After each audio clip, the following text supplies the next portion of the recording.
So guys finally माझी एक reel viral झाली. मला इतकं हॅपी फील होतंय. मी माझी रील इथे तुम्हाला दाखवेल.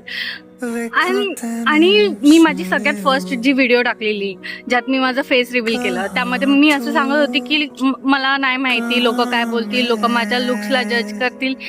लिटरली लोक अप्रिशिएट करतायत, लोक पाय नाही खायचं. आपण ओव्हर थिंक करतो गाईस. ओव्हर थिंक आपल्यापासून सुरुवात होते. लोक काय बोलतील, लोक काय बोलतील. अरे नाही बघायचं कोणाला, कोण नाही विचार करत आहे. आपण स्वतः विचार करतोय, आपण ओव्हर थिंक करतोय. सो ओव्हर थिंक कमी करा. जे करायचे ते आज करा, आत्ता करा. लाईफ नेहमी सगळ्यांना सेकंड चान्स देत नाही. Opportunity knocks the door once.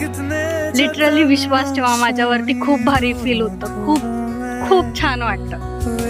Bye. असंच तुमचा सपोर्ट आणि प्रेम माझ्यासोबत राहू द्या. थँक्यू गाय सो मच.